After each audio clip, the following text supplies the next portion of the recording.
এটা একটা অংশ হাদিসের, মানে কথাই বলা যাবে না। ফালিয়াকুন খায়রান আও লিয়াসমুত, তবে বলতে পারবে শুধু ভালোটা। এবার বুঝছেন নাকি?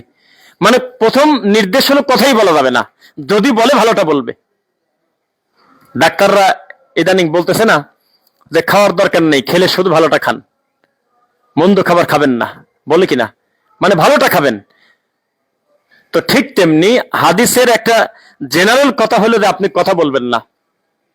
ফালিয়াকুন খায়রান, যখন বলার প্রয়োজন তখন শুধু ভালোটা বলবেন, মন্দটা কখনো বলবেন না। জেনারেল নিয়ম হলো বাজারে যাবেন না, বসবেন না। তবে যেহেতু আমার পটল কিনতে হবে, মাছ কিনতে হবে, ডাল কিনতে হবে, সবজি কিনতে হবে, তাহলে আমার শুধু প্রয়োজন দুটুক সেটুক শেষ করে চলে আসবো, দোকানে বসবো না। আমি চায়ের দোকানে বসবো না, আড্ডা দিব না, অকারণে সময় কাটাবো না। যেহেতু আমাকে যেতেই হচ্ছে, আমি শুধু আমার মূল কাজটা সেরে চলে আসবো। এর নাম হলো বাজার থেকে বেঁচে থাকা, মানে যাবো কিন্তু বেঁচে থাকবো। তো আমাদের এটা হলো আদেশ যে আমরা কথা বলবো না, যদি বলি আমরা শুধু ভালোটা বলবো। এই যে আমি খুতবা দিচ্ছি, আপনাকে খুতবা দিতে বলা হচ্ছে না শুনতে বলা হচ্ছে এখন? মানে আপনার শোনাটা আমল আর আমার বলাটা আমল। শরিয়া নির্ধারিত কর্মের বাইরে আমরা কেউ কোনো কথা বলবো না। পরিবারেও হয়তো কথা বলবেন না, বাচ্চাদেরকে নেগেটিভ কথা শেখাবেন না। এই কাঁদে না তোমার আব্বু চলে আসতেছে, কখন আসবে? তার ঠিক আছে নাকি? আপনি বললেন কেন? কই আসতেছে? ও গেছে তো ব্যবসায়, 3 দিন পরে আসবে। ওর আব্বু তো বিদেশ, আপনি কেন বললেন এই তো চলে আসবে? এটা কেন বলতে গেলেন? মজা করে হয়তো কথা বলবেন না, মিথ্যা বলবেন না। এই ধারণাই মানুষকে বড় বড় পাপের রাস্তা খুলে দেয়। আমরা দেখেছি এক বাড়িতে একটা মহিলার কানের তা হারিয়ে গেছে বা নাকফুল হারিয়ে গেছে, তখন হাত চালান দেওয়ার জন্য আর এক বাড়ি থেকে কবিরাজ নিয়ে আসছে। তো কবিরাজ তখন আবার বাটি চালান দেয় কিনা? বাটি চালান দিয়ে কবিরাজ বাড়ি থেকে যাওয়ার সময় কানে কানে কি জানি বলে গেছে, 2 জন মার্ডার হয়ে গেছে। কানে কানে বলে গেছে যে তোমার প্রতিবেশী তোমার বড় ভাইয়ের বউ নেছে। পরে যখন 2টা মরে গেছে, মামলা চলতে চলতে একটা পর্যায়ে প্রমাণ হইলো আসলে ওর বড় ভাইয়ের বউ নেয় নাই, ওরই ভুলে আর একটা জায়গায় 3 বছর পর পাওয়া গেছে। কিসের ভিত্তিতে ধারণা করে আপনি এই যে অপবাদটা দিলেন? এখন মানুষ হত্যা হয়ে যাচ্ছে শুধুমাত্র ধারণা পোষিত হওয়ার কারণে। মনে রাখবেন, কোরআন মাজিদে যেই জিনিসের ডাইরেক্ট নিষেধ, এটার মাহাত্ম্য এত বেশি, এত গুরুত্ব যে এটা বড় ক্ষতি ডেকেই আনবে যদি আপনি সেটা না মানেন। তো নবী সাল্লাল্লাহু আলাইহি ওয়াসাল্লামের সাহাবায়ে কেরাম আবু হুরায়রা রাদিয়াল্লাহু আনহুকে বলতেন, তোমার জীবনের সবচেয়ে দামি সময় এবং দামি কাজ কি? তো উনি চট করে বলতেন, আমার সবচেয়ে দামি সময়, আল্লাহ আমাকে দিয়ে খুব বেশি অহেতুক কাজ করার নাই, সুবহানাল্লাহ। আমি সবচেয়ে বেশি আমার রাসূলের হাদিসের দিকে গুরুত্ব বেশি দিছি। তার প্রমাণ কি আপনারা পাইছেন? মিনিটে মিনিটে আন আবি হুরায়রা রাদিয়াল্লাহু আনহু কথা বলেন কিনা? উনি বলেছেন যে আমার জীবনের সবচেয়ে দামি কর্ম, দামি নিয়ামত, আল্লাহ আমাকে ভিন্ন রাস্তায় খুব একটা বিজি রাখেন নাই। আমাকে পুরাটা সময়ই আমি বেশিরভাগ আমি আমার রাসূলের সাথে সময় দিছি, আর তার মুখের কথাটাকেই আমার কাছে দামি মনে হয়েছে। কে আছে তার সময়টুকুন আল্লাহ এবং তার রাসূলের জন্য ব্যয় করবে? খুবই কম। ওয়া মা ইউমিনু আকসারুহুম বিল্লাহ ইল্লা ওয়া হুম মুশরিকুন। আমি আল্লাহ বলি না যে তারা ঈমান আনে নাই, আমি আল্লাহ বলি না যে তারা লা ইলাহা ইল্লাল্লাহ অস্বীকার করে, আমি আল্লাহ বলি নাই যে তারা বৃষ্টি আমি দেই এটা মানে না, আমি আল্লাহ বলি নাই যে জমিনটা আমার এটা অস্বীকার করেছে, তা বলি নাই। আমি বলেছি আমার ঈমান আনার পরেও অধিকাংশ তারা মুশরিক। অধিকাংশ মুশরিক মানে কি? এটা কি খেলা কথা নাকি? অমুসলিম, তারা মুশরিক, অথচ তারা পড়েছে লা ইলাহা ইল্লাল্লাহ। মানে এটা বোঝে নাই, লা ইলাহা ইল্লাল্লাহর জিকির বাড়িয়ে দিয়েছে, 1000 বার এটার জিকির করেছে, ঘুমানোর আগে 3000 বার 5000 বার ইল্লাল্লাহ পড়েছে, কিন্তু বুঝতে পারে না যে আমি পড়লামটা কি। যারা আমাদেরকে বলে, রাস্তাঘাটে কিছু ঠান্ডা হুজুর আমাদেরকে ধরে বলে যে বেদাত শিরক ছাড়া কি আর কিছু নাই, এভাবে বললে কি মানুষ শুনবে? আমি বললাম কি আপনাকে জানেন, আল্লাহর তাওহীদটাই শুরু হয়েছে নেগেটিভ দিয়ে আগে, তারপরে পজিটিভ। কিভাবে? তো বললাম যে লা ইলাহা ইল্লাল্লাহ নেগেটিভ না পজিটিভ? তখন বলে যে হয় এটা তো নেগেটিভই হয়। লা ইলাহা ইল্লাল্লাহ মানে কি? ইল্লাল্লাহ আগে না লা ইলাহা আগে? এটুকু বলেন, উত্তর দেন। লা ইলাহা আগে, লা ইলাহা মানে নেগেটিভ, মানে প্রথমে সমস্ত ইলাহাকে আপনাকে দাফন করতে হবে, এটা ঈমানের দাবি। ফামাই ইয়াকফুর বিত তাগুত, এটা হলো আগে সমস্ত কুফরি, সমস্ত শিরক বিদআত কুফর, সমস্ত তাগুতকে আগে আপনাকে তালাক দিতে হবে, নইলা ওয়া ইউমিন বিল্লাহ, ঈমানে ঢুকতে পারবেন না। তো ঈমানের প্রথম দাবি হলো আগে কসুরিপানা সাফ করো। ভিতর থেকে বাহিরে থেকে সব জায়গা থেকে আল্লাহর তাওহীদটা পরিষ্কার করার জন্য লা ইলাহা আগে, মানে কোনো ইলাহ নাই, কোনো ঠাকুর নাই, কোনো দেবদেবী নাই, কোনো গণেশ নাই, কোনো পাথর নাই, কোনো মাজার মন্দির নাই, কোনো কিচ্ছু নাই, ইল্লাল্লাহ, শুধু আল্লাহ ছাড়া, মানে তিনি ছাড়া কোনো কিছু তোমার কিছু করতে পারবে না, কল্যাণ অকল্যাণের বাহন। তো নেগেটিভ হলে আগে, তাছাড়া আপনি কিভাবে বুঝবেন? আমি আপনাকে অনেক বক্তব্য তো শোনেন, আমি একটা কথা বলছিলাম বেশ অনেকদিন আগে সৌদি আরবে গিয়ে আমি রাসূলের কবরের পাশে দাঁড়িয়ে বলছিলাম যে এতদিন এখানে থাকলাম, যা আমি বুঝলাম, আমার জ্ঞানে, আমি বিদ্যায়, আমি চলাফেরা করি, স্থানীয় লোকদের সাথে উঠে যা দেখলাম, জেদ্দা, সৌদি আরব সব সহ, দুবাই সহ, এই দেশের লোক আমাদের দেশের লোকের থেকে সংখ্যায় কম আমল করে। তো এটা একটা আশ্চর্য ব্যাপার। আমাদের বাঙালি যত আমল করে এত আমল সৌদির লোকও করে না। আমি কিন্তু এটা মিডিয়ার সামনে কিন্তু রিপিট করে বলতেছি। কেন? কারণ বাঙালির রাত জাগা সবচেয়ে বড় দামি দামি যেই কর্ম মনে করে মাইক ফাটায়, এই কর্ম সৌদির লোক জানেই না। তাহলে আমল আমরা বেশি করলাম না? কিন্তু কোরআন মাজিদে বলা হচ্ছে আহসানু আমালা, কোথাও বলা নাই যে তুমি আমল বেশি করো তোমার আমি জান্নাত দেব, খালি বলা আছে উত্তম আমল করো, যে আমলটা আল্লাহ এবং তার রাসূলের নিয়ম অনুযায়ী মিলে যায়, এটার নাম হলো আহসানু আমালা। আমল বেশি করতে বলা হয় নাই, রাসূলের পদ্ধতিতে আমল করতে বলা হয়েছে। শবে বরাতের দিন কিভাবে চলে যাচ্ছে তারা ঠিকই পায় না। লাইলাতুল কদর পুরা মাস ব্যাপী তারা ইবাদত করে, পুরা রমজানের শেষ দশকের বিজর রাত্রি প্রতিদিন তারা কোরআন মাজিদ তিলাওয়াত করে, সাদাকা করে, কিয়ামুল লাইল করে সারা রাত। তারা স্পেসিফিক 27 তারিখে এটা মনে করে না। 10ই মুহররম কবে আসলো গেল এটাকে পালনীয় কোনো দিবস তারা মনে করে না, সিয়াম পালন করে। 12ই রবিউল আউয়ালের দিন তাদের ঢাকঢোল পিটায় 63 দিন ব্যাপী ঈদে মিলাদুন নবী পালন করে না। এরকম হাজার হাজার আমল আমাদের থেকে তারা পিছায় আছে। অথচ বাঙালি আমরা যে দৃষ্টিতে বুঝলাম, আমরা মনে করছি আমি যে যত বেশি ইবাদত করবো আমার নেকি তত বেশি। না, ইবাদত বেশি করতে বলা হয় নাই, ইবাদত হলো রাসূলের তরিকায় করতে বলা হয়েছে। যেখানে নাই ইবাদত, আপনি আপনার মন মতো রাত দেখে ফেললেন, লাভটা কি হলো? দরকার আছে আপনাকে আপনার ডিউটি দিনের বেলা আপনি রাত জাগবেন, এটা কোনো বেতন পাবেন? এই কাজ আপনার কোনদিন না। আল্লাহ সুবহানাহু ওয়া তাআলা তার রাসূলকে দিয়ে যেই ইবাদত যেভাবে যতটুকুন করতে বলেছে, ওই ইবাদত ওইভাবে অতটুকুন আমরা করব ইনশাআল্লাহ। এইবার আসেন, রাসূল সাল্লাল্লাহু আলাইহি ওয়াসাল্লাম আমাদেরকে বলতেছেন ফালিয়াকুন খায়রান আও লিয়াসমুত, তুমি ভালোটা বলো, না হলে চুপ থাকো, কথাই বলার দরকার নেই। কেননা চুপ থাকলেই তুমি কল্যাণ পাবে, যদি অকল্যাণ থেকে বাঁচতে চাও তাহলে তুমি কথা বলবে না, শুধু ভালোটা বলবে। এইবার আপনাদেরকে বলি গীবত কত বড় মারাত্মক পাপ। এই একটা ছোট্ট উদাহরণ দিয়ে আপনাকে বলি, যিনি গীবত করে তিনি একটা বোকা লোক, মারাত্মক লেভেলের তিনি পাগল, মেন্টাল, মানসিক প্রতিবন্ধী ছাড়া কেউ গীবত করতে পারে না। এটা সে নিজের ক্ষতি নিজে করে। এরকম মানুষ দুনিয়াতে পাওয়া যাবে যে নিজের ক্ষতি নিজে করতে চায়, নিজের আঙুল নিজে পোড়াতে চায়, নিজের হাত নিজে কেটে ফেলতে চায়? এরকম কি কেউ আছে? বরং এই কর্ম করার কারণে আল্লাহর নবী একজনকে বললেন যে ও জাহান্নামে যাবে, মিদাম, ও জাহান্নামে যাবে। কেন? তো বলতেছে যে ও কষ্ট সহ্য করতে না পেরে কাফেরদের বিরুদ্ধে যুদ্ধ করছে, কিন্তু শেষ টাইমে নিজের জান নিজে বাইর করে দিতেছে, ও জাহান্নামে যাবে। মানে নিজের উপরে তিনি স্থির থাকতে পারে নাই, জুলুম করে ফেলছে।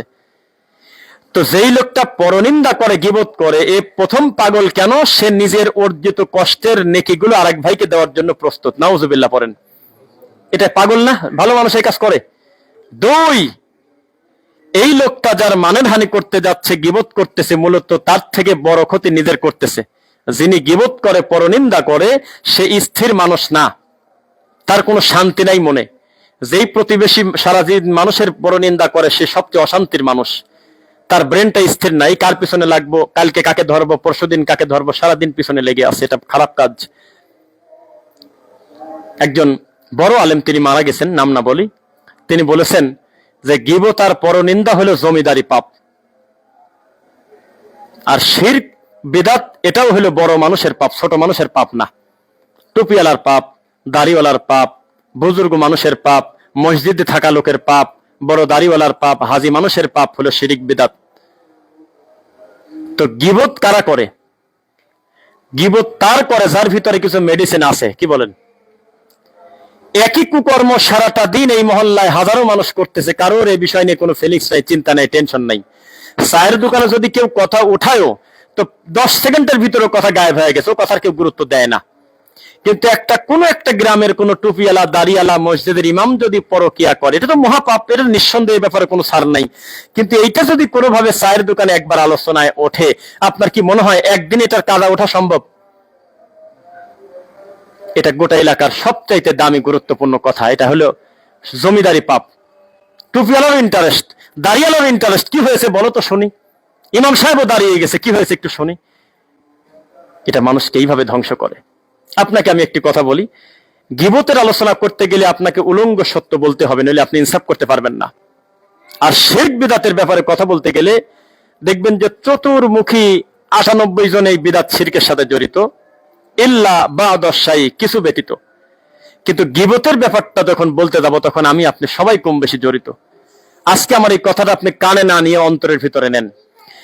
আমরা আমাদের দুর্বলতা বলি, আমাদের শায়েখ বলেন, হুজুর বলেন, ইমাম বলেন, মুয়াজ্জিন বলেন, মুফতি বলেন, দাবা বলেন, মাওলানা বলেন, হাফেজ বলেন, যে এই ডিপার্টমেন্টে আলেম উলামা যত আছে, দেখবেন আপনি অন্য ঘরে না গিয়ে আমাদের ঘরেও যদি দেখেন, আমাদের ভিতরে এমন এমন আল্লাহর নিয়ামত আলা হুজুর আমরা পাইছি, দায়ী আমরা পাইছি, যেই দায়ীর কাছে কোরআনের একটা শব্দ দিয়ে বলবেন যে আপনাকে আলোচনা করতে হবে, এই শব্দের উপরে 2 ঘন্টা লেকচার দিতে পারবে। আছে কিনা আমাদের দেশে? এই খুতবায় দাঁড়িয়ে উপস্থিত একটা বক্তব্য দিতে বলবেন, দাঁড়ার উপরে 1 ঘন্টা খুতবা দেবে। আমাদের এই দেশে শত শত সালাফি বিদ্যানের কোনো অভাব নাই, রেফারেন্স সহ বলে দেবে ইনশাআল্লাহ। এত বড় বড় আলেম, অন্যান্য আপনার সুদ ঘুষ জিনা ব্যভিচার তো বহু দূরের কথা, জীবন দিয়ে দেবে, তবু বেদাত করবে না ইনশাআল্লাহ। কিন্তু দুর্ভাগ্যজনক বশত এমনও আছে, হালকা একটা ছোট্ট সুই দিয়ে ওই সম্মানী আলেমের পেটে একটু টোকা দিবেন, ব্লাস্ট হয়ে যাবে, হিংসা পেট ভরা। এখন এইটা সিরিয়াল করে বলার ক্ষমতা তো আমার নাই, এটা তো সিন্ডিকেটে পড়ে যাব, পরিস্থিতি কঠিন। দেখবেন বড় আলেম বসছে এক জায়গায়, বক্তা একটু পরে উঠবে, ওনার সিরিয়াল পরে 2-3 জন বসে আছে, ওনাদের সবচাইতে দামি বক্তব্য হলো উনি আরেক ভাইয়ের বদনাম করা, আরেক আলেমটার, কোনো কারণ নেই। চক্ষু লজ্জায় যারা বসে আছে মুসল্লি, তারাও বলেন এত বড় শায়েকের এই গীবতটা ঠেকাই কিভাবে, ওনাকে কিভাবে বলে ওস্তাদ আপনি কেন আরেকজনের গীবত করতেছেন, বাদ দেন, বলে ওনা লজ্জায় উনিও টাইনে চলে যাচ্ছে। এরকম অসভ্য আছে কিনা? তার এলেম নিয়ে কোনো কথা বলতে পারবেন না, এমন এলেম আল্লাহ তার দিয়েছে, তার আকীদা এতই বিশুদ্ধ যে কল্পনার অতীত। তিনি আকীদার উপরে ঘন্টার পর ঘন্টা তিনি বক্তব্য দিতে পারবেন। মানহাজ তার এতই ভালো, জীবনে সালাফে সালেহিনের মানহাজ থেকে 1 ইঞ্চি সরবে না, কিন্তু পেট ভরা হিংসা। তার মানে কি? উনি এতই বোকা যে আমলের দিক থেকে, আকীদার দিক থেকে, মানহাজের দিক থেকে, সব দিক থেকে এগিয়ে, আমল যখন আর নষ্ট হওয়ার কোনো রাস্তাই নাই, শেষ পর্যন্ত ইবলিস মনে করলো ওর ভিতরে গীবত আর হিংসা ঢুকায় দাও, অটোমেটিক পাগল হয়ে যাবে। আছে কোনো দরকার আছে? আমরা হাসি, ইউটিউবে ফেসবুকে যখন লেকচার ভাইরাল হয়, আমাদের বড় বড় শায়েখ যখন মানে একেবারে অসংলগ্ন কথা বলে, যেটা ওই সম্মানী আলেমের মুখে যায় না, এটা এত বড় সম্মানী আলেমের মুখ দিয়ে কথা বলা সাজে না, এটা বাচ্চার মতো কথা। আর এক ভাইয়ের নাম ধরে ডাইরেক্ট খোলা মাঠে বলে, তখন ভিতরে ভিতরে আমরা লজ্জা পাই যে আচ্ছা, আমি রফিক বিন সাইদ আমার মৃত্যু পর্যন্ত আমি যদি পাগল না হই, জীবনে কোনোদিন যার আকীদার মানহাজ শুদ্ধ এমন আলেমের নাম ধরে খোলা মাঠে জীবনে একটা শব্দ বলবো না, বলবো না, বলবো না। এতগুলো লোকের সামনে ওয়াদা করলাম, কারণ আমি জানি এতে কল্যাণ হয় না। কোনোদিনও যার গীবত করতেছি খোলা মাঠে, এই লোকটার কোনো উপকারও আসে না, বরং এটা শুনলে উনি আরো বিগড়ে যায়, উনি আরো করা হয় ওইটার ব্যাপারে। তারপরেও যখন আমরা দেখি, চিন্তা করি আল্লাহ, আমি যেমন শুনলাম কি হজম করে ফেললাম, হাজার হাজার মানুষ আছে তারা তো তা করবে না। এটার প্রভাব তো গ্রাম অঞ্চলেও পড়ে। নতুন যারা সালাফি মানহাজ বুঝেছে, দাওয়াতি কাজ করে, তাদের তো এই বক্তব্যটা ঝামেলা পড়ে যাবে, তারা তো এগুলো সম্মুখীন হয় কিনা? হয়ে যায়। এগুলো বলার কোনো দরকার আছে কি? দরকার? আপনাকে আমি বলেছি, জান্নাত যদি আপনার হাতে দেওয়া হতো, আপনার বাপ দাদা ছাড়া ঢোকার মতো কেউ থাকতো না। এটা হলো আমাদের মানুষের স্বভাব। তার নিজের চোখ দিয়ে অন্য কাউকে ভালো দেখবেন, এটা মানুষের স্বভাব। এখনই যদি মনে করেন আপনার প্রতিবেশী আপনাকে খুব ভালোবাসুক, আপনার প্রতি সন্তুষ্ট থাক, তাহলে এখন আজকে খুতবা দিয়ে গিয়ে বলবেন প্রতিবেশীকে মাইকিন করে, শোনো, আমার ছেলে ব্যবসা করতে গিয়ে 20 লক্ষ টাকা ধরা খেয়ে গেছে, আমার এই বাড়িটা বিক্রি করব। তখন প্রতিটা প্রতিবেশী আপনাকে বুকে টেনে নেবে, আমার বুকে আসো সোনা, ভিতরে ভিতরে এটাই তো চাইছিলাম। আর এখন গিয়ে বলেন যে আমার ছেলের সরকারি চাকরি হয়ে গেছে, আগামী 1 তারিখে আমার ছেলের জয়েন, প্রত্যেকটা প্রতিবেশীর মুখের দিকে তাকাতে পারবেন না, মুখটা কালো হয়ে শুকিয়ে গেছে, জাহিলি যুগের মতো। ওয়াইদা বুশিরা আহাদুহুম বিল উনসা যাল্লা ওয়াজহুহু মুসওয়াদ্দান ওয়া হুয়া কাযিম। খালি খবর পাইছে ব্যবসা করতে গেছে, একজন চিঠি দিয়েছে, শোনো তোমার মেয়ে হয়েছে। মুসওয়াদ্দা ওয়া হুয়া কাযিম, ওরে বাবা চেহারার দিক তাকান যায় নাই, মুখটা কালো হয়ে গেছে আর বলতেছে আমার বাপ দাদা আগের জন্মে কি পাপ করছে রে, সেই কারণে আমার মেয়ে হয়েছে। নাউজুবিল্লাহ পড়েন। আমাদের সমাজের স্বভাব, কেউ যদি মনে করেন যে আমার বিপরীত দিকের মানুষগুলো আমাকে ভালোবাসুক, তাহলে আপনাকে বিপদে পড়তে হবে। তখন উপর দিয়ে বলবে আরে কি হইলো রে, কিন্তু ভিতরে তার আত্মা খুশি হয়ে গেছে, জানটা ঠান্ডা হয়ে গেছে। এটা মানুষের স্বভাব। এই গাজীপুরা 27 মোড়ে যদি এখন আল্লাহ না করুক বড় ধরনের একটা অ্যাক্সিডেন্ট হয়, দূর থেকে লোকজন দৌড়ে যাবে না ভাই? গিয়ে যদি দেখে এত বড় বাস ভর্তি রানিং গাড়ি উল্টে পড়ে গেছে, একটা লোকও মরে নাই, প্রত্যেকটা লোকের না জানি মন খারাপ হয়। কারণ দৌড় দেওয়ার সময় নিয়ত করছে অন্তত 10টা লোক মরে গেছে। ফেসবুকে একবার খবর চলে গেছে যেভাবে অ্যাক্সিডেন্ট হয়েছে তাতে এক বৈঠকে 50 জন লোক মরে গেছে। পরবর্তীতে দেখা গেল যে কেউ মরে নাই, হালকা একটু গোতা লাগছে, হাত কাটছে, কিন্তু এতে মানুষ খুব একটা খুশি হতে পারে নাই। দৌড় যখন দেশে তখন আশা করে গেছে অন্তত 20টা লোক তো মরছেই। মানুষ নেগেটিভ, এটা মনে করবেন। সারাটা জীবনে জাতি পজিটিভ ভালো জিনিস নিতে পারে না। আমাদের হুজুররা দোয়া করে, আল্লাহ আমাদের এই মাঠে এই বাংলাদেশে এত শিরিক বিদাত, আল্লাহ এই ভারত বাংলাদেশ পাকিস্তান পুরাটা শিরিক বিদাতের উপরে সে নাই অনেকাংশে, ভাই বলেন শিয়া আকীদায় সে নাই প্রায়, বুঝছেন? আল্লাহ তুমি হাজার হাজার দিনী ভাই তৈরি করে দাও, দায়ী তৈরি করে দাও, যাতে সঠিক আকীদা মানহাজ প্রচার করে তাদেরকে মন্দ থেকে ফেরায়। এটা উচিত। দোয়া করে না সবার সামনে, কিন্তু এটা অভিনয় করে, জানেন, ভিতর থেকেই দোয়া করে না। এটা মিথ্যা কথা। ইল্লা বাদাশাই, কিছু বাদে, এটা ভিতরে আপনাকে শোনানোর জন্য বলে আল্লাহ হাজার হাজার তরুণ দায়ী তৈরি করে দিয়ে মাঠে দাওয়াতি কাজ করার সুযোগ করে দাও, মানুষ শিরক বিদআত থেকে বাঁচুক। এটা অভিনয় করে আপনাদের সামনে, ভিতরে ভিতরে বলে যদি একটা তার ঘরানার বাইরে থেকে যদি কেউ কোনো দায়ী তৈরি হয়, ওই লোকটার দাওয়াতি কাজের সবচেয়ে বড় বাধা হলো নিজের ঘরের সিন্ডিকেট। আমাদের মাঠে সিন্ডিকেট চলে। যদি মিথ্যা বলি লানাতুল্লাহি আলাল কাযিবিন, আল্লাহর গজব হবে মিথ্যা বললে। যতগুলো গোপন কথা আমাদের পেটের ভিতরে আছে, এইটা খোলা মাঠে যেন কোনোদিন আল্লাহ না বলায়, বলেন আমিন। এবং আমি আমার মরা পর্যন্ত নিজের আকীদা মানহাজ আর সালাফি আকীদার স্বার্থে, আহলুল হাদিসের ঐক্যের স্বার্থে মৃত্যু পর্যন্ত আর এক ভাইয়ের গোশত আমি খাবো না, ইনশাআল্লাহ খাবো না। কিন্তু আমার মতো যা আছে ভিতরে, এরকম আরো 5 জন যদি খোলা মাঠে বলে, তাহলে অনেক বড় বড় লোকে ল্যাংটা হয়ে যাবে জাতির সামনে। এত অসভ্য। মানে আপনার সন্তানকে আল্লাহ ভালোবেসে একজন দায়ী তৈরি করবে, এটা আপনার হুজুর সহ্য করতে পারবে না, মাজার পূজারী সহ্য করে নেছে।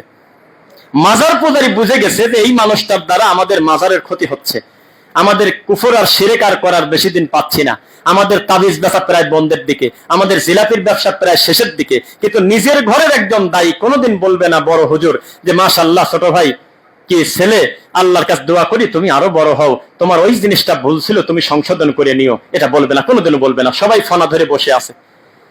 99টা ভালো কাজ করেছে আপনার ছেলে, একজন দায়ী, একজন তরুণ আলোচক আমাদের এই মাঠে। কোনোদিনও আমাদের বড় হুজুররা বলবে না মাশাআল্লাহ, এই কথা বলবে না। তবে একদিন যদি মানুষ হিসেবে কোনো আকীদা মানহাজে অথবা কোনো ব্যাপারে ভুল করেন, সেই দিন দেখবেন যে আপনি পরিস্থিতি কত কঠিন এবং কত আগে থেকে আপনাকে ফলো করে তারা। তখন লিখবে বলছিলাম না এরা খারাপ, এদেরকে তোমরা ঠাঁই দাও, এরকম নোংরামি করবে, ল্যাংটা হতে তারা বাধ্য হবে জাতির সামনে, তাদের হায়া লজ্জা নাই। কিন্তু আমি বারবার বলতেছি, তাদের আমল আর আকীদা নিয়ে কথা বললে আমি তাকে খবর করে ছেড়ে দেব। আমাদের আহলুল হাদিস আলেম ওলামার থেকে একটু সঠিক বিদ্যায় পৃথিবীর জমিনে কোন মানহাজের লোকের নাই আহলুল হাদিসের বাইরে, ইনশাআল্লাহ। তাদের আকীদার কাছে কোনো আকীদা চলবে না, তাদের মানহাজ এত সুন্দর, পৃথিবীর কোন মানহাজ সালাফি মানহাজের সামনে টিকবে না, ইনশাআল্লাহ। কিন্তু আচরণগত, শেখ নাসিরউদ্দিন আলবানী রাহিমাহুল্লাহ তিনি শেষ জীবনে বলে গেছেন, আমি মনে করেছিলাম যে আমল আকীদা শুদ্ধ হলেই তো সব হয়ে যায়, কিন্তু শেষের দিকে বলতেছি হসনুল খলক, উত্তম আচরণটা এত বেশি দামি যেটা আমাদের ভিতরে চরম অভাব। শেষ দিকে তিনি দুঃখে পড়ে কথাটা বলে গেছে মরার আগে। এত খারাপ আচরণ আমাদের। কুকুরও কুকুরের মাংস খায় না, গুগলে লিখলাম সেদিন, আমি এমনি লিখছিলাম যে মানুষ খালি গল্প করে, একটু গুগলে লিখে দেখি কুকুর কুকুরের মাংস খায় কিনা। বিশ্বাস করেন ওখানে লেখা উঠলো আসলেই খায় না। কিন্তু আমি আপনার গোশত খাচ্ছি, আমি আপনার মাংস খাচ্ছি। আমাদের এই মানহাজে, আমাদের এই মাঠে আমরা মানুষের দোষ দিচ্ছি। কেউ কেউ বলে না, দেখবেন একটা লোক যদি জমি কিনতে যায় তো পাশের প্রতিবেশী বলে এ জমি ভেজাল আছে, এ জমি খারাপ, মানে ওই লোকটাকে এরকম ভয় দেখায় না। খারাপ কথা বলে না? এই জমিনে ঝামেলা আছে, যাও।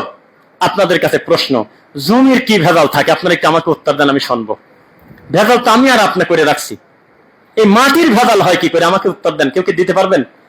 ভেজাল আমি আর আপনি করে রাখছি, আমি আর আপনি সমাধান হচ্ছি না জন্য এই মাটির উপরে চাপাই দিলাম। আসলে দোষ তো আমার আর আপনার, নাকি বলেন? তা আমাদের মানহাজ নিয়ে কোনো কথা নাই, আকীদা নিয়ে কোনো কথা নাই, আহলুল হাদিস নিয়ে কোনো কথা নাই। কথা হলো আমাকে আর আপনাকে নিয়ে। আমরা কেন এত ল্যাংটা হয়ে গেলাম? আমরা কেন মান সম্মান হারা হয়ে গেলাম? আমরা কেন একজন সম্মানী বড় আলেমের গায়ে টিক চিহ্ন দিলাম আর একজনের গায়ে লাল চিহ্ন দিয়ে ফেসবুকের মতো নোংরা জায়গায় ছেড়ে দিলাম? আমরা এই কাজটা করতে গেলাম কেন? আলেম আলেমের সমালোচনা করবে, আলেম আলেম এক জায়গায় বসে তারা দাওয়াতি কাজ করবে। আমরা কোন দিকে গেলাম? আমরা তো সিন্ডিকেটে পড়ে গেছি। প্রত্যেক ঘরানা আলাদা হয়ে গেছে। এই ঘরানার বক্তা আলাদা, এই ঘরানার হুজুর আলাদা, এই ঘরানার আলাদা। কেন এটা করতে গেলেন কেন? এ কোন লজ্জার কথা? এভাবে আমরা জোর করে নিজেদেরকে জিম্মি করে ফেলেছি। আল্লাহ আমাদের ক্ষমা করুন। আল্লাহুল মুস্তাআন আলা মা তাসিফুন। মনে রাখবেন, হিংসা বিদ্বেষ একটা মারাত্মক পাপ। যেই পাপ নিজের অর্জিত কষ্টের নেকিগুলো ধ্বংস করে দিচ্ছে নীরবে, অথচ আমরা বুঝতেই পারতেছি না। এটা আমাদের জন্য দুঃখ। একটা প্রাইমারি স্কুলে একদিন হেডমাস্টার না আসলে কোনটা মাস্টার কোনটা ছাত্র বোঝা যায় না। কে লুডো খেলতেছে, কে বাদাম খাচ্ছে, কে টিফিন টাইমে বাড়িতে গেছে আর আসে না, গড়িমসি হয়ে যায়। আর এত বড় একটা মানহাজ জবাবদিহিতা ছাড়া চলবে? আপনাকে বলছে কে? জবাবদিহিতা ছাড়া চলবে? আমাদের কোনো জবাবদিহিতা নাই, যে যা পারে মন মতো খুলে চলে যাচ্ছে। অথচ বোঝে না এটা তো সেই জামানা নাই যে এই কথাটা এই মসজিদেই থাকি গেল। অথচ আমি একটা অসংলগ্ন উল্টা পাল্টা অহেতুক কথা যদি বলে দেই, কিয়ামত পর্যন্ত মিডিয়া এই কথাটা ধরে রাখবে। কি বানায় বলছি নাকি? তাহলে হিসাব করে বলতে হবে। শত হিসাবের ভিতরেও মানুষ হিসেবে আমাদের ভুল হবে, কিন্তু ঠান্ডা মাথায় আমি আহলে হাদিসের একজন আলেমের নাম নিয়ে বদনাম করলাম, এইটা মিস্টেক হলো কিভাবে? মিস্টেক এইটার নাম কিভাবে হয়? একটা বানান মিস্টেক হতে পারে, একটা কথা বলতে গিয়ে 19.5 হতে পারে, একটা কথা বলতে গেলে 8 নাম্বার ভুল হতে পারে। আপনি একটা ব্যক্তির নাম ধরলেন, যেই লোকটা আপনারই মানহাজের লোক, আপনারই আকীদার লোক, সেও আহলে হাদিস, আপনিও আহলে হাদিস, আপনি তার পেছনে লাগলেন কিভাবে? এটি ইসলামেরই কল্যাণ কি আর শরীয়তেরই কল্যাণ কি? আমাদের মানহাজের একজন বড় আলেম কি মেজো আলেম কি ছোট আলেম, তিনি একটা অন্যায় করছে, তা আমি আবার করলাম কি ইমানের জোশে জালসা মাহফিলে যা ওই লোকটার নাম ধরে ঠিক কিনা বলো একেবারে তার বিরুদ্ধে বললাম। এতে আসলেই যদি লোকটা পাপীও হয়, তারপরেও শরীয়তের কি ক্ষতি, লাভটা হলো বলেন? বরং আমাদের গোটা মানহাজেরই ক্ষতি। ওই ব্যক্তির উপরে প্রভাব পড়ার কারণে মানুষ কথা বলবে কিনা। এখানে বেদাতীরা তাদের দিক থেকে সফল। তারা এত বেদাত করে, এত শিরক করে, আল্লাহর ঘর পর্যন্ত ভাঙে, এরপরেও তারা তাদের আবরারকে বিতর্কিত করতে রাজি না, কোলে করে সুমা করে নিয়ে ঘোরে। কবর পূজারী তার দিক থেকে সফল। সারাটা দিন মাজারে সেজদা দেয়, পাথর পূজা করে, ঠাকুর পূজা করে, এরপরেও তাহেরির মতো একটা বাউলকে তারা সোমা দিয়ে কোলে করে রাখে, তাকে বিতর্কিত হতে দেয় না। অন্য কেউ গালি দিক, তারা নিজের ঘরের লোক দেয় না। বুঝতেছেন না মনে হয় কথা? মাঝভান্ডারির অফিসিয়াল দাবি, আমার কালেমা পড়ো না, শেষ সময় কালেমা পড়ো না, আমাকে ঢোলবাসি বাজা কবরে দিও। এত বড় নোংলারকের বিরুদ্ধেও কোনো সুন্নি কথা বলে না, বলে আমরা বলি। অন্য ঘরের লোক বদনাম করুক, তারা নিজেরা নিজেদের বদনাম করে না। এটা কি চারটেখানি কথা মনে করছেন? দেওবন্দিতে দায়িত্বশীল আলেম ওলামা নাই? আছে। এত গালি দিচ্ছে আলেমদেরকে, একেবারে তাবিজের পক্ষে, শিরিকের পক্ষে, কুফরের পক্ষে আবরার বলেন, আরো ফারাজি বলেন, কত নোংরামি করে বেড়াচ্ছে মাঠে। কিন্তু একটা দেওবন্দি তাদের একটা বিরোধিতা খোলা মাঠে ভিডিওতে দেখছেন? দেখলে হাত তোলেন তো। তারা নিজেরা তাদের হুজুরদেরকে বিতর্কিত করতে চায় না, অন্য কেউ করুক, তারা করবে না। কি বুঝলেন? রুহামা উবাইনাহুম, তারা নিজেদের ভিতরে সম্প্রীতি ঠিক রেখে তারপরে কাজ করে। কিন্তু আমাদের কি সেটা আছে? এটা করেন আপনি? ফেসবুকে ঢোকা যায়, কিছু লোকের জন্য ফেসবুকে ঢোকা যায়। কি অদ্ভুত কর্মকাণ্ড! প্রতিদিন বসে আছে, আজকে নতুন কোন ইস্যু, আজকে কোন শায়েকের বিরুদ্ধে বলা যায়, আজকে কে কি বলল, 5 বছর 10 বছর আগের একটা লেকচার নিয়ে এসে দেখুন উনি কি বলে, লেগে গেছে। কি আমি কি বানায় বলতেছি না? কে চলতেছে কিনা এগুলো? লজ্জা, ইতিহাস, এগুলো করা যাবে না। আমাদের ঐতিহ্য আছে। আহলুল হাদিসের বাচ্চা রাস্তা দিয়ে হেঁটে যাবে, বেদাতি গোটা এলাকা কাঁপতে থাকবার বলবে, ওরে বাপ রে বাপ, ওই যে যাচ্ছে, ওই যে যাচ্ছে আব্দুল্লাহ আল কাফি আল কুরাইশি রাহিমাহুল্লাহর উত্তরসূরি, ওই যে দেখো যাচ্ছে হেঁটে, ওই যে দেখো প্রভাব বিস্তারকারী লোক যাচ্ছে, যারা জীবন দেবে তবু শিরক করবে না। আরে কোন জাতি পাগল হয়েছি আমরা? মিনিটে মিনিটে ফেসবুকে ছবি, মিনিটে মিনিটে ফেসবুকে বাচ্চার ছবি, মিনিটে মিনিটে আর একজন শায়েখের নাম ভাঙিয়ে নোংরামি করা, মিনিটে মিনিটে 5 বছর 10 বছর আগের একটা লেকচার নিয়ে এসে আর একটা হুজুরের বদনাম করা, এই তো আমাদের ইবাদত হয়ে দাঁড়াইছে। বাস্তবতা বড় কঠিন, এগুলো আমাদের মাঠকে নষ্ট করে। এটার জন্যই আমাদেরকে বেদাতিরা উগ্রবাদী বলে। তারা আমাদের যা বলে বলুক, কিন্তু শিক্ষিত সমাজ আমাদের কথা নিতে চায় না, কারণ আমরা আমাদের গোশত খাই, আমাদের মাংস খাই। খুব খারাপ। এই জাতি বড় বড় ডক্টর, বড় বড় মাদানী সম্মানী আলেমের ব্যাপারে মন্তব্য করতে পিছুপা হটে না। এই জাতির কল্যাণ কিভাবে হবে? কিভাবে হবে? পৃথিবীর সবচাইতে নির্ভরযোগ্য প্ল্যাটফর্ম হলো মদিনা ইউনিভার্সিটি। সেখান থেকে পড়াশোনা করে এসে তাওহীদ শিক্ষা নিয়ে এসে জাতির কল্যাণে যারা কাজ করে তাদেরকে জাতির সামনে বিতর্কিত করে মিনিটে মিনিটে। এই বাচ্চা বাচ্চা ল্যাংটা ছেলে, আমাদের আহলে হাদিসের ঘরের ছেলে ফেলে এই জাতির কল্যাণ কিভাবে আপনি আশা করেন? আমাকে বলে দেন, কিভাবে হবে? যারা নিজের ঘরের মানুষকে মর্যাদা দিতে জানে না, সম্মান দিতে জানে না, তাকে কি করবেন? সিন্ডিকেট বললাম কেন ভেঙে দেই। শেখ আহমেদ দিদাদের নাম শুনছেন কারা? মাশাআল্লাহ, উনি দাওয়াতি কাজ করে নাই নাকি? তোনার বাপ দাদা 14 বংশে আহলে হাদিস কেউ ছিল? শেখ আহমেদ দিদাত দাওরা পাস করছে নাকি? কোন বিশ্ববিদ্যালয় থেকে মাদানী ডক্টর অথবা আমাদের একাডেমিক যেভাবে আমরা পড়াশোনা করি এরকম সিলেবাসভুক্ত কোরআনে হাফেজ নাকি? সারা পৃথিবীর খ্রিস্টানের হাঁটু কাঁপে যেত তার মুখ দেখলে। তাকে দিয়ে আল্লাহ খেদমত নেয়নি মনে হয় নাকি?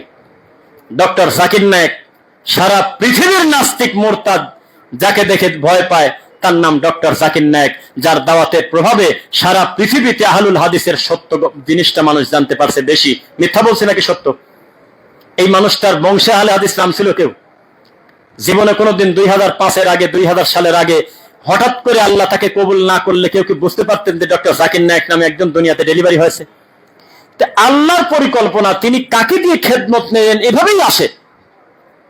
ব্রাদার রাহুল ভাই মুসলিম হয়েছে কয় বছর আগে? তার বাপও মুসলিম ছিলেন, বিষয়টা বুঝেন। আপনার ব্রাদার রাহুল ভাই, বিষয়টা এখান থেকে আবার বলি।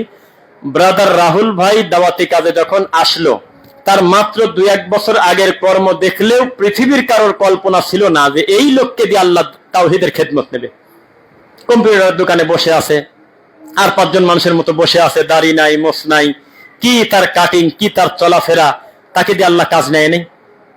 তো নেওয়ার পরে এই লোকগুলো সবচেয়ে বাধার শিকার হয় নিজের ঘর থেকে। ওই যে সিন্ডিকেট থেকে আসে নাই, তার নিজের ঘর থেকে বের হয় নাই, কোলের ভিতর থেকে আসে নাই, সহ্য করতে পারে না। অথচ সিস্টেমটাই এটা, ইউখরিজুহুম মিনাজ যুলুমাতি ইলান নূর ওয়া ইউখরিজুহুম মিনান নূরি ইলাজ যুলুমাত। আল্লাহর সিস্টেম হলো অন্ধকার থেকে আলো বের করে, আলো থেকে অন্ধকার বের করে। ইব্রাহিম আলাইহিস সালামের বাপ অন্ধকার না? নূহ আলাইহিস সালামের একটা ছেলে মার্ডার কেসের আসামি না? লূত আলাইহিস সালামের স্ত্রী অন্ধকার না? এইভাবে যদি আপনি সিরিয়াল করতে যান, বেশিরভাগ ক্ষেত্রে অন্ধকার থেকে আল্লাহ আলো বের করছে। আলো মানে কে? ইব্রাহিম আলাইহিস সালাম আলো, ইউসুফ আলাইহিস সালাম আলো। এভাবেই আল্লাহ আলোকে বের করছে অন্ধকার থেকে, আবার অন্ধকার থেকেও আল্লাহ আলো বের করছে। অন্ধকার হলো আজর, আলো হলো তার ছেলে ইব্রাহিম। এটা সিস্টেম। আপনি সারাদিনও যদি কান্না করেন, আমি যেহেতু বড় শায়েখ, আমার ছেলে বড় শায়েখ হবেই হবে, এটাকে আপনার পরিকল্পনা না আমার আল্লাহর ইচ্ছা? দেখা গেল যে আপনার কল্পনার বাইরে একটা মাজার পূজার ঘর থেকে আমার আল্লাহ একজন দায়ী তৈরি করে দিয়েছে, সঠিক আকীদার। হতে পারে কিনা? মাজারের খাদেমকে আল্লাহ তওবা পড়ায়, মাজারের খাদেমকে দিয়ে আল্লাহ আহলে হাদিসের খেদমত নিচ্ছে, পারে কিনা? পারে। সব মেনে নিতে পারে, কিন্তু আমাদের আহলুল হাদিসের ঘর থেকে তখন ওই লোকটাকে মেনে নেবে না। তার 10 বছর ধরে তার পিছনেই লেগে থাকবে। সিন্ডিকেট নাই যে, ওই যে আমাদের অফিসিয়াল ঘরে মাদ্রাসায় যেহেতু সে পড়ে না, এই জন্য তাকে মেনে নিতে পারবে না। খুব কঠিন। এই জন্য অনেক লোক ঝরেও যায়, মনের দুঃখে ঝরেও যায়, দুঃখে কষ্টে চাপ সহ্য করতে না পেরে চলেও যায়। খুব খারাপ, এটা দুঃখজনক আমাদের জন্য। আল্লাহ আমাদের সঠিক দিনের উপরে রাখুন, আল্লাহুম্মা আমিন। সর্বোপরি এই প্রতিষ্ঠানটা হয়েছে, এটা কিন্তু হয়েছে আমাদের ঐক্যবদ্ধতা আর আল্লাহর দয়ার কারণে। আল্লাহর দয়ার কারণে হয় নাই। তো দয়ার কারণে আমার ডান পাশে যিনি সালাত আদায় করেন তিনি হয়তো আমাকে ফলো করেন না, বাম পাশে যিনি সালাত আদায় করেন তিনি আরেকজন শায়েখকে মহব্বত করেন, আল্লাহর জন্য ভালোবাসেন। এখন আমি আর ব্যক্তিগতভাবে দুইজনকে আমি আলাদা মনে করব না, আমি মনে করব আমাদের আকীদা মানহাজ যেহেতু শুদ্ধ, বৃহৎ স্বার্থে আমরা সবাই এক, আলহামদুলিল্লাহ।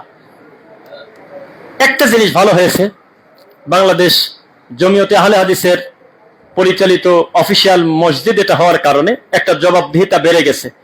আল্লাহ না করুক কোনো ধরনের কোনো বাধা আসলে, বিপরীত দিক থেকে কোনো ঝামেলা আসলে এখন আর ব্যক্তির কোনো অসুবিধা না, একদম অফিসিয়াল ভাবে একটা সাড়া পাওয়া যাবে, একটা দায়বদ্ধতা থাকবে কিনা ইনশাল্লাহ।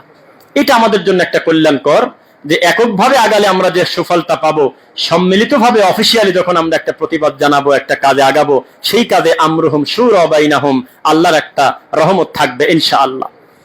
সর্বোপরি গীবত থেকে আমরা বেঁচে থাকতে চাই, বলেন আমিন।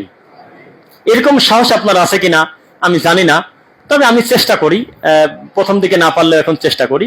কি মনে করলে সেটা আমার দরকার নাই, আমি চট করে থামায় দেই, অথবা এমন একটা ভঙ্গি করি, এমন একটা আচরণ করি যাতে আমাদের এই বড় হুজুরটা লজ্জা পায়, ওই গীবতটা বন্ধ করে, এরকম একটা কৌশল করি আমি। এটা করবেন, থামিয়ে দিবেন, জালেমকে সহযোগিতা করবেন। ধাক্কা খেলেন না সবাই, জালেমকে সহযোগিতা করবেন, মাজলুমকে সহযোগিতা করবেন। কেউ কি এটার হাকিকত বুঝেছেন? হাদিসে এটাই লেখা আছে। আল্লাহর রাসূল মাজলুমকে সহযোগিতা করলাম, যেহেতু তার প্রতি জুলুম করা হচ্ছে এটা মানে নিলাম। জালেমকে সহযোগিতা করব কিভাবে? রাসূল বললেন, তার জুলুম থেকে ঠেকাও, তিনি যাতে কারোর প্রতি জুলুম করতে না পারে তাকে ঠেকাও, এটাই হলো তাকে সহযোগিতা করা। বুঝেছেন আমার কথা? তো যখন একজন সম্মানী আলেম, শায়েখ, হুজুর, যেই হোক না ভাই, ইমাম, খতিব, মুয়াজ্জিন আরেক ভাইয়ের গীবত করতেছে, সঙ্গে সঙ্গে মুখটা আটকে ধরেন, অথবা কৌশল করে হাতখান ধরে সালাম দিয়ে বলেন যে ক্ষমা চাচ্ছি, এতে কোনো কল্যাণ নাই, এটা বন্ধ করেন। উনি লজ্জায় হোক, এলেমের কারণে হোক, দেখবেন ইনশাল্লাহ এই কর্ম থেকে তিনি ফিরে আসবেন। ইনশাল্লাহ আসবেন, কোনো লাভ হয় না। আরেক ভাইয়ের নাম ধরে জাতিকে বলতে যদি হয়, তাহলে কট্টরপন্থী বিদআত আর শিরককারীর নাম বলেন, যিনি প্রকাশ্যে দিনের ক্ষতি করতেছে তার নাম বলে দেন। আপনি নুরা পাগলার নাম বলেন, তার লাশটা কবর থেকে তুলে পোড়ানোটা ভুল ছিল, কিন্তু এই রকম নোংরা লোকদেরকে সমাজে টিকায় রাখে কারা, এদেরকে ধরতে হবে। এই সমস্ত নুরা পাগলা জীবিত থাকতে নিরীহ হাজারো মানুষকে অমুসলিম বানায়। ইমাম মাহাদি দাবি করে নিজেকে, আদা সহ্য করার এগুলো বলা যায়? বলেন, মুক্তি বলা যায়? ইমাম মাহাদি দাবি করে নিজেকে, আপনারা আঙুল চষেন, আপনারা ঘুমান, প্রশাসন নীরব, দেশের সামাজিক দায়িত্বশীল নীরব, মসজিদের ইমাম নীরব, মাদ্রাসার মুহতামিম নীরব, আল্লাহর ঘরের মুসল্লি নীরব। বিষয়টা কি? এই নুরাদেরকে বাড়তে দেয় কারা? এরা কেন অফিসিয়াল ভাবে তার জীবদ্দশায় মিছিল করে না? মরে যাওয়ার পর তার লাশ পুরানোর মধ্যে কি কল্যাণ আছে বলেন? সে তো চলেই গেছে, তার হিসাব তো আল্লাহর কাছে পৌঁছে গেছে। নাকি রাগ করলেন আপনারা? জীবিত থাকতে এদেরকে বাড়তে দেন কেন? মাজারের খাদেমের কাছে গিয়ে বলেন, জুতার ফিতা ছিঁড়ে গেলে আল্লাহর কাছে চাইতে বলেছে মুহাম্মদ সাল্লাল্লাহু আলাইহি ওয়াসাল্লাম, ইদা সাআলতা ফাসআলিল্লাহ। তো তুমি ঠাকুরের কাছে পড়ে আসো, কল্যাণটা কি, লাভটা কি? আশেপাশে কত এতিমখানা, কত নিরীহ মানুষ, কত বিধবা মহিলা, একটা সেলাই মেশিন কিনে দিলে উপকার হয়। খয়রাতে গরু কিনলে কেন? উত্তর দাও। মাজারে টাকা দিচ্ছ, কত নিরীহ জায়গায় দেখো, আল্লাহর ঘর, মাদ্রাসা, মসজিদে বাচ্চাদের ভালো কার্পেট নাই, যার উপরে রাত্রে ঘুমাবে। মাজারে টাকা দিলে কি কারণে? দাওয়াতটা জীবিত অবস্থায় দেন, মরার পর দেন কেন? মরার পর দাওয়াত দিচ্ছেন, কার কাছে দিচ্ছেন দাওয়াত? এই সমস্ত নোরা পাগলাদের ব্যাপারে আপনারা সতর্ক থাকেন। কোন নোরা পাগলা এই বাংলার জমিনে দেখতে চাই না, বলেন ইনশাআল্লাহ। এদের ব্যাপারে শক্ত থাকতে হবে, সাবধান। হুজুররা তো ব্যস্ত আছে আল্লাহর ঘর ভাঙা নিয়ে, কিভাবে কার আমিন জোরে বলল, কে আমাদের পদ্ধতি মানে না, কে আমাদের খয়রাতের বিরোধিতা করলো, কে আমাদের তাবিজ কবজ চলে গেল, আমাদের মিলাদ জিলাফি চলে গেল, খানকা ব্যবসায় আগুন লাগলো, চট করে দৌড়ে গিয়ে আহলে হাদিস মসজিদে একটা বাড়ি মারে, দৌড় পরে গিয়ে আহলে হাদিস দিনী ভাইয়ের মাথার বাড়ি দেয়, দৌড়ে গিয়ে আহলে হাদিস ভাইদেরকে একটু ব্যঙ্গ করে বসে। এতে কি তোমরা কি ঠেকাতে পারবে? লা তাসালু তাইফাতুম মিন উম্মতি যাহিরিনা আলাল হক লা ইয়াদুররুহুম মান খাযালাহুম হাত্তা ইয়াতি আমরুল্লাহুম কাযালিক। আল্লাহর নবী বলেছেন, আমার উম্মতের পরিস্থিতি যত শেষের দিকে যাবে তত খারাপ হবে। কি হবে বলেন? খারাপ হবেই হবে। এরপরেও আমি নবী ঘোষণা দিয়ে গেলাম, একদল পরিস্থিতি যতই খারাপ হোক, তারা হকের উপরে থাকবেই থাকবে ইনশাআল্লাহ। আর সেই দল যে আহলুল হাদিস, সেই দল যে আসহাবুল হাদিস, সেই দল যে মানহাজে সালাফ, এই দল যে কোরআন এবং সহিহ হাদিস মানা দল, এই ব্যাপারে কলম ধরেছেন যারা, তাদের ভিতরে একজন হলো ইমাম বুখারী রাহিমাহুল্লাহ, সুবহানাল্লাহ। তাদের ভিতরে একজন হলো ইমাম আহমদ ইবনে হাম্বল রাহিমাহুল্লাহ। তাদের ভিতরে একজন হলো ইমাম ইবনু কাসির রাহিমাহুল্লাহ। তিনি বলেছেন, ইবনে কাসির, যে আমি কোরআন মাজিদের একটি আয়াত আছে, আমি যখন পড়তে যাই আমার খালি আহলে হাদিসদের কথা মনে পড়ে। সুবহানাল্লাহ। সে আয়াতে কি বলা আছে? প্রত্যেকে বিচারের মাঠে তার ইমাম সহকারে উঠবে। কথা বোঝেন নেই? তা আমি যখন পড়তে যাই এই আয়াতটা, আমার খালি আহলে হাদিসদের দিক তাকায় খুব শান্তি লাগে, মানে খুব হিংসা হয়। কেন? আহলে হাদিসদের ইমাম খালি মুহাম্মদ সাল্লাল্লাহু আলাইহি ওয়াসাল্লাম, আর কাউকে তারা ইমাম মানেই না, সবাইকে সম্মান দেয়। কেন? ইমামের নাম আসলে খালি মুহাম্মদ সাল্লাল্লাহু আলাইহি ওয়াসাল্লামের নাম নেয়। তাহলে তাদের ইমাম হবে মুহাম্মদুর রাসূলুল্লাহ সাল্লাল্লাহু আলাইহি ওয়াসাল্লাম। বলেন ইনশাআল্লাহ। আপনাদের ইমাম নাই? ওরা তো মিথ্যুক যারা বলে আমাদের ইমাম নাই। আমাদের ইমামের নাম হলো মুহাম্মদ সাল্লাল্লাহু আলাইহি ওয়াসাল্লাম। যারা বলে আমাদের মাযহাব নাই তারা মিথ্যুক। আমাদের মাযহাব হলো ইসলাম, আমাদের ইমাম হলেন মুহাম্মদ সাল্লাল্লাহু আলাইহি ওয়াসাল্লাম। সুবহানাল্লাহ। ওরা বলে আরে নদী তো একই। ওই বরিশাল থেকে হুজুর বলতেছে একটা গাভীর যেহেতু 4টা বান থাকে তাহলে 4 মাযহাবি হক। এটা বলে দলিল। কোন দুঃখ কই রাখি কিভাবে? কয় যে 4টা বান থেকে কি এক জায়গা থেকে দুধ আসে না, আলাদা আলাদা জায়গা থেকে? কয় এক জায়গা থেকে আসে। কয় হানাফি, মালিকি, শাফি, হাম্বলি নাম ভিন্ন হতে পারে, মূলত ইসলাম থেকেই আমাদের আশা। আমরাও জবাব দিছি, তোমরা যেই জায়গা থেকে 4টা বান আলাদা বানাইছো, আমরা ওই মূল জায়গার নামই হলো আমাদের আহলুল হাদিস। আমাদের আর এই আলাদা কোনো সিরিজ টানার দরকার নেই, কোনো অ্যাঙ্গেল দরকার নাই। ডাইরেক্ট বলবো আমাদের ইমাম মুহাম্মদ সাল্লাল্লাহু আলাইহি ওয়াসাল্লাম, সরাসরি বলবো আমাদের মাযহাব ইসলাম ইনশাআল্লাহ। আল্লাহ তুমি আমাদের অতীতের ভুল ক্ষমা করো, গীবতের মতো ভয়াবহ পাপ থেকে তুমি আমাদেরকে বাঁচাও। বারাকাল্লাহু লানা।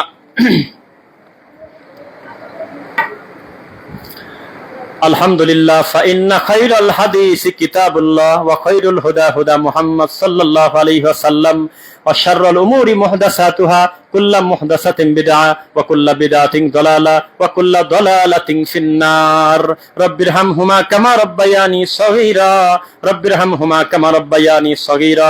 রব্বানা ওয়াজআলনা মুসলিমাইনি লাকা ওয়া মিন যুররিয়্যাতিনা উম্মাতান মুসলিমাতান লাক ওয়া আরিনা মানাসিকানা ওয়া তুব আলাইনা ইন্নাকা আনতাত তাওয়াবুর রহিম। রব্বানা ইগফির লানা ওয়া লিইখওয়ানিনা আল্লাযীনা সাবাকুনা বিল ঈমান ওয়া লা তাজআল ফি কুলুবিনা গিল্লাল লিল্লাযীনা আমানু রব্বানা ইন্নাকা রাউফুর রহিম। আলহামদুলিল্লাহ। আল্লাহ আমাদের যারা মারা গেছে ইমান অবস্থায় তুমি তাদের ক্ষমা করো, তাদের প্রতি দয়া করো। যারা আমরা অসুস্থ তুমি আমাদেরকে উত্তম শিফা দান করো আল্লাহ। আল্লাহ আমাদের জীবদ্দশায় আমরা শিরিক বিদআত থেকে বাঁচতে পারি তুমি তৌফিক দাও আল্লাহ। শোনেন, খুতবাতে আজকে আমরা গীবতের বিষয় মোটামুটি একটু স্মরণ করালাম।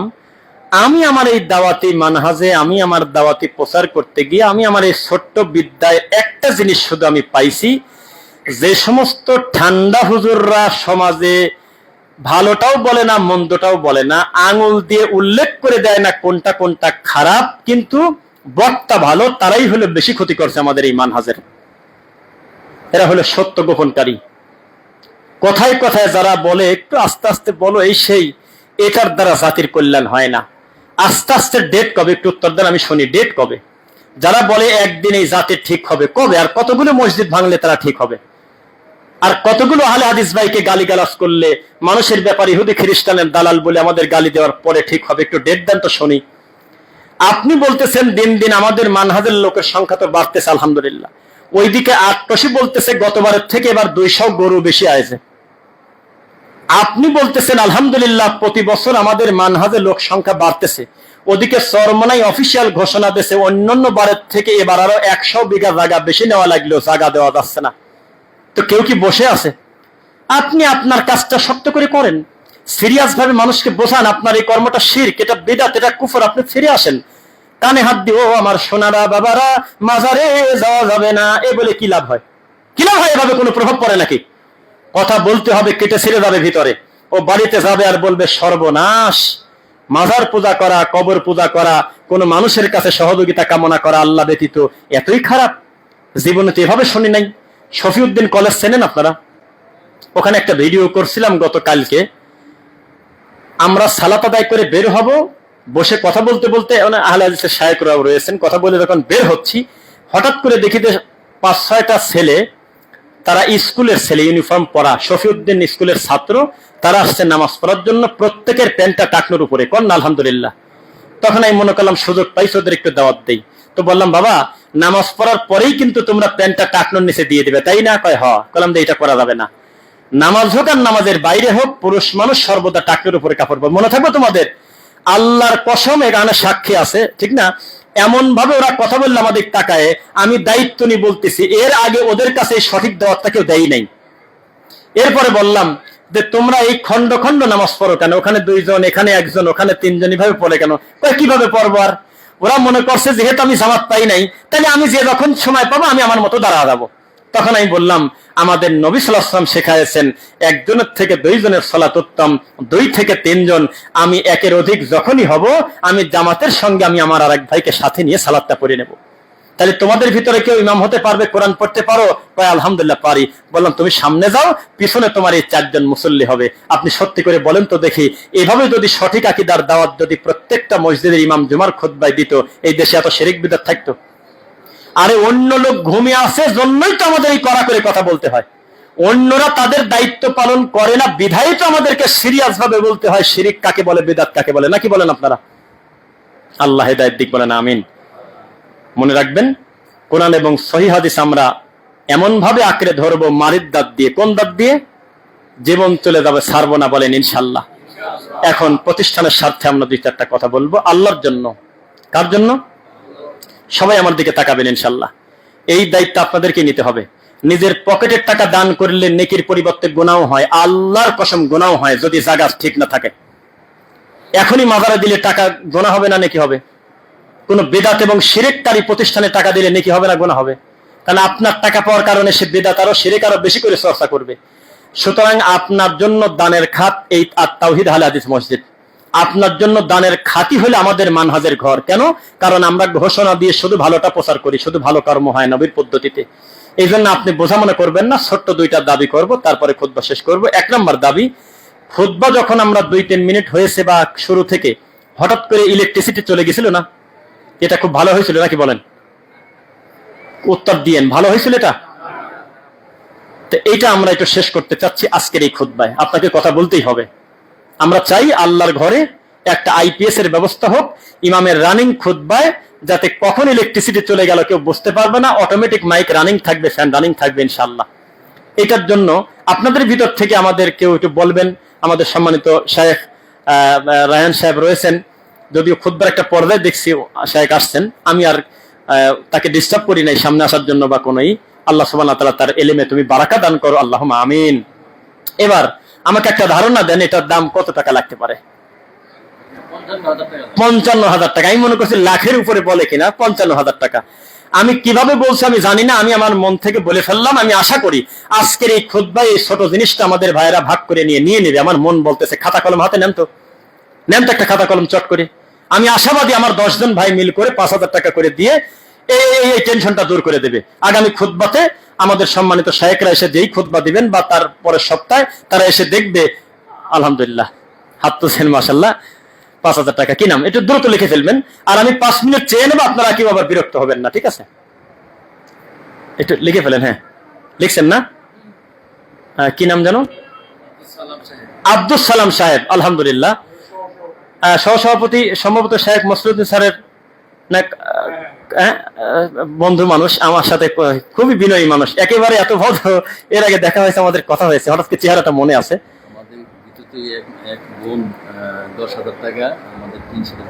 আলহামদুলিল্লাহ, আমাদের একজন বোন, তিনি 10,000 টাকা আল্লাহর ঘরের এই টিনের জন্য তিনি মানে উল্লেখ করে ফেলছে। আলহামদুলিল্লাহ। আল্লাহ আমার বোনের সাদাকা তুমি কবুল করো। ভাই আমি 10টা হাত আগে দেখি, বাকি হিসাব পরে। চট করে হাতটা তুলে ফেলেন যে 5,000 টাকা আমি আল্লাহর ঘরের আইপিএস এর জন্য মনস্থ করলাম। একটু বলে ফেলেন। আব্দুল সালাম সাহেব দিয়েছেন, এখন একটু বলেন। আলহামদুলিল্লাহ, একটু বলেন বলেন ভাই বলেন। আর আম ভাবে কে কত দিবেন এটা পরে, ওটা পরে, ওটা আমি কিছু বলি নেই, পরে একটু বলেন। হ্যাঁ মাশাআল্লাহ, 2 জন হয়েছে না? হ্যাঁ 3 জন। কি নাম সাহেব? জি বেলাল হোসেন ভাই, মাশাআল্লাহ বেলাল হোসেন ভাই 5,000। ও কি নাম? সাইদুর রহমান 5,000 টাকা, মাশাআল্লাহ। একটু বলেন। বলছি কথাটা রাখেন ইনশাআল্লাহ, এটা জুলুম মনে করবেন না। বারান্দাতে যারা আছেন সবাই আমাদেরকে ভালোবাসেন, জানেন। শোনেন, আমরা আর আপনারা কারা জানেন? যারা ল্যাপের ভিতরে শুয়ে পড়ে প্রতিদিনই আমাদের কোনো না কোনো ক্লিপ আপনাদের সামনে যায়, কি বানায় বললাম। কিন্তু এই যে মুখামুখি বসছে, একটা ব্যাটারি চাল হচ্ছে, একটা ভালোবাসা তৈরি হচ্ছে আল্লাহর জন্য। খুতবা তো আমরা দেবই, সালাত আমরা পড়বই, কিন্তু একে অন্যের প্রতি ভালোবাসা তো দরকার। কি ইনশাআল্লাহ আপনারা কথাগুলো রাখবেন। কয়জন হয়েছে সংখ্যা বলবেন? 4 জন। একটু বলেন ভাই বলেন। আমি বলে ফেলছি, কথাটা রাখেন একটু। আইপিএস 2 দিন টাইম নেব না, দাঁড়ার উপরে আজকে হয়ে যাবে ইনশাআল্লাহ। একটু বলেন। টঙ্গী বাজার আহলে হাদিস মসজিদে খুতবা দিতে গেছি একদিন, একদিনে ওই মাদ্রাসার যত ছাত্রর খানা খেতে যত টাকা লাগে তার উপরে এক বৈঠকে হয়ে গেছে। এখন তারা কবে দেবে সেটা নিয়মিত কেউ মিস করছে কিনা এটা তার আমার দায়িত্ব না। ওটাই প্রতিষ্ঠানের পর থেকে জীবনে আজও পর্যন্ত এক বৈঠকে পুরা মাসের দায়িত্ব কেউ নিছে। মাসুদুল বাসেদ হাফিজাহুল্লাহ একজন বড় দায়ী এবং ভালো আমাদের একজন বড় ভাই, তিনি এগুলো জানেন। তো বলছে যে এটা আমরা অকল্পনীয়, একটা খুতবাতে এভাবে আল্লাহ সহজ করে দেবে, আমি তো প্ল্যান করে দেয় নাই, খালি মুখ দিয়ে বলছে কিছু ছেলে পেলে আছে আবাসিক কি করা যায়, কতগুলি আছে খালি লিস্ট করেন, এক বৈঠকে শেষ। ইনশাল্লাহ এটা আল্লাহ করবে ইনশাল্লাহ। হ্যাঁ একটু বলেন বলেন বলেন ভাই, কেউ বলতেছেন না, 4-5 জন হয়েছে, একটু আপনারা বলেন যে 5,000 টাকা করে আমরা দিয়ে আমরা শেষ করবো ইনশাল্লাহ। তাহলে হ্যাঁ, ও মাশাআল্লাহ, আলেম উলামা দান করেন, আপনারা বলেন। আমাদের সম্মানিত শেখ রায়হান হাফিজাহুল্লাহ তিনি 10,000 টাকা তিনি মনস্থ করেছেন। এটার প্রেসিডেন্ট তিনি, এই প্রতিষ্ঠানের তিনি সভাপতি, আলহামদুলিল্লাহ। আমার এই মসজিদে আমি আজকে খুতবা দিতে আসলাম না, এরকম 30টা মসজিদ 50টা মসজিদ, তার জন্য আজকে খুতবা দেওয়া ওপেন হওয়ার পরেও তিনি একজন মুসল্লির মতো বিনয়ী হয়ে আমার মতো একজন ছাত্রের খুতবা তিনি শুনতেছেন বসে। এটা এই প্রতিষ্ঠানের একজন দায়িত্বশীল হিসেবে এটা আমরা শুকরিয়া আদায় করি, বলেন আলহামদুলিল্লাহ। শাইখের নামে 10,000, একটু বলেন তো ভাই, একটু বোঝা হালকা হয়ে গেল। আচ্ছা 2,000 টাকা করে অতি দ্রুত কেউ হাত তোলেন, একদিনের রুজি 10 জন 2,000 টাকা করে হাত তুলে ফেলেন, এটাকে জুলুম মনে করবেন না, একটু বলেন তো ভাই। হ্যাঁ 3,000 টাকা, কি নাম ভাই একটু বলেন তো। হ্যাঁ মুফাজ্জল, মফিজল, মাশাআল্লাহ মফিজুল ভাই 3,000 টাকা। রফিজল, আচ্ছা জি ভাই 3,000 টাকা। রফিজল। সাইদ আব্দুল্লাহ 5,000 টাকা।